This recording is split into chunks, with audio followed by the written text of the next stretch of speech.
ये लड़ाई अंतागढ़ की जनता का है, ये लड़ाई छत्तीसगढ़ के स्वाभिमान का है, ये लड़ाई छत्तीसगढ़ के किसानों के लिए, छत्तीसगढ़ के युवाओं के लिए, छत्तीसगढ़ की माता बहनों के लिए, छत्तीसगढ़ के आने वाला पीढ़ी के लिए लड़ाई है, ताकि हमारी सरकार ने 5 साल काम किया ईमानदारी के साथ, फिर आने वाला 5 साल कांग्रेस की सरकार बनेगी।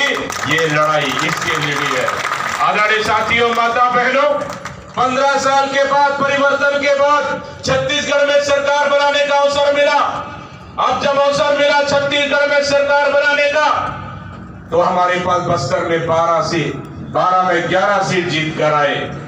दंतेवाड़ा में 1 सीट हार गए थे, बाई इलेक्शन में वो भी सीट जीत कर गए। अब हमारे पास बस्तर में 12 सीट है और छत्तीसगढ़ में 90 में 68 सीट, बाई उपचुनाव के साथ 90 में 71 सीट हमारे पास है। आने वाला समय में हम लोग लक्ष्य रखें कि हमारी सरकार ने बेहतर काम किया है, इसलिए हम आने वाला समय में छत्तीसगढ़ में 90 में से 75 सीट जीत कर जाएंगे और छत्तीसगढ़ में सरकार होगी।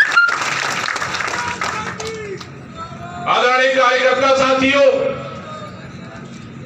क्योंकि हमारे पास सबसे बड़ा लड़ाई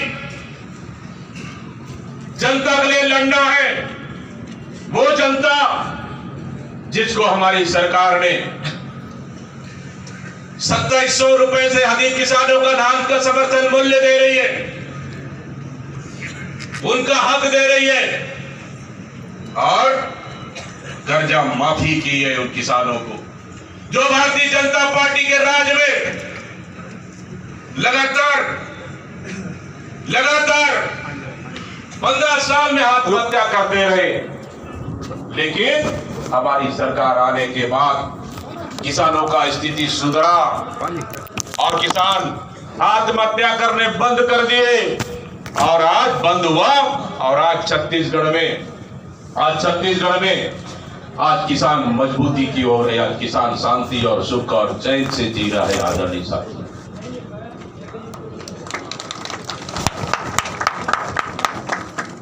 आने वाला चुनाव में भारतीय जनता पार्टी कहेगा कि हम 4000 रुपए समर्थन मूल्य देंगे। क्या जनता छत्तीसगढ़ का स्वीकार करेगा? उनका घोषणा पत्र को करेगा? क्या कांग्रेस के कार्यकर्ता करेगा? नहीं करेगा, क्योंकि माननीय राजेश तिवारी जी ने कह दिया है कि उन्होंने बोनस दिया नहीं। 15 साल सरकार चलाए, 3 बार सरकार बना, 15 साल में चुनाव समय बोनस, बाकी समय कोनस, पता नहीं उनको। मतलब 15 साल में 3 बार बोनस और 4 साल कोनस, ये हालात रहा। इस समय अगर भारतीय जनता पार्टी की सरकार आई तो ये मान के चलिए कि जो 2700 रुपए धान का कीमत मिल रहा है वो आपको फिर 2200 रुपए में आ जाएगा। 600 से 700 रुपए आपका सीधा सीधा कटौती हो जाएगा। हमारी सरकार चावल फ्री में दे रही है, दिसंबर तक चना दे रही है, नमक दे रही है, और तो और बस्तर जैसा क्षेत्र में जिसको हक मिलना चाहिए वो हक दे रही है हमारी सरकार। आदरणीय साथियों, स्वामी आत्मानंद स्कूल के माध्यम से हमारे बस्तर के बच्चों को इंग्लिश पढ़ाने का काम कर रही है, ताकि अंतागढ़, कोयलीबेड़ा, पखांजूर जैसा क्षेत्र के बच्चे भी वो इंग्लिश बोलेगा। ये सरकार अगर कोई तय किया है, मुख्यमंत्री भूपेश बघेल और कांग्रेस की सरकार ने तय किया। अस्पताल का स्थिति सुधरा, शिक्षा व्यवस्था सुधरा,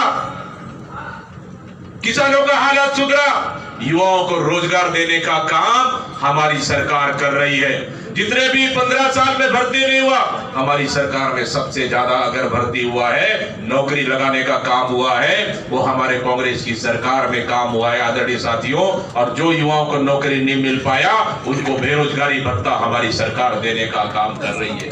माता बहनों के हाथों को मजबूत करने का काम कर रही है। समूह के माध्यम से हमारी माता बहनें लगातार उनके हाथों को मजबूत कर रहे हैं। तो कोई फिनाइल बना रहे हैं, तो कोई झाड़ू बना रहे हैं, तो कोई साबुन बना रहे हैं, तो कोई और कुछ बना रहे हैं। कहां बिक रहा है? सीधा सीमार्ट में जाकर बिक रहा है। सरकार खरीद रही है आपकी बना हुआ सामान को, ताकि कोई भी छत्तीसगढ़ की माता बहनें किसी घर के एक मुखिया के भरोसे ना रहे, वो अपनी घर को मजबूत करने के लिए खुद काम करने को तैयार है। ये हमारी